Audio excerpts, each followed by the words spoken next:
In this clip, we're going to talk about the foremost feature that vehicle manufacturers have engineered and installed in order to prevent crashes during the wintertime or unsafe driving conditions.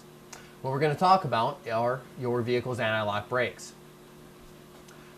Anti-lock brakes apply a pulsing pressure to the braking components in order to stop the wheels suddenly as you go. What that does is prevent them from locking up and turning your tire into a ski.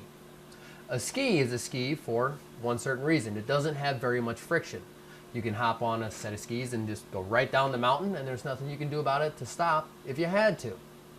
They're trying to avoid that with your vehicle by stopping the wheels at an interval.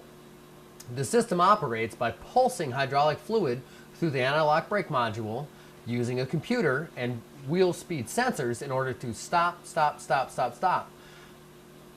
If you step on your brakes in the wintertime and you notice the pedal behaving unusually, if it makes a buzzing noise or feels like it's pumping back at you, that's normal. Don't panic.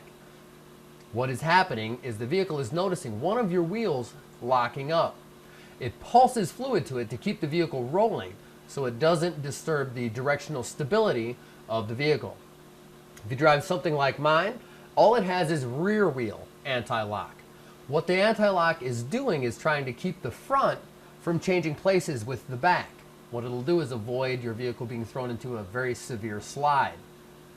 If your anti-lock brake light is on, before the wintertime or during the wintertime, it is a good idea to go to a service garage and have it serviced, or buy the book and service it yourself. Anti-lock brakes are a fantastic invention. A lot of people don't quite understand how exactly they work. However, take my advice for it, they are a godsend. If your vehicle is not equipped with anti-lock brakes, what you're going to want to do in the wintertime is take an exaggerated stopping distance, twice as much as you would use in the summertime. And when you begin to slow down, you're not going to want to apply all of the braking pressure at once. If you were to do that, the wheels will lock up and you will slide into whatever happens to be in front of you or through the intersection you want to stop for. There's also a method that you want to use. It's called pumping your pedal. You're not going to want to pump the pedal extremely hard. You want to apply light taps to the braking pedal to simulate anti-lock brakes. Like I said, you don't want to pump your brake pedal extremely hard because you'll lock them up. You're going to want to pump your brake pedal as rapidly as you can, as lightly as possible in order to achieve the stopping distance that is required.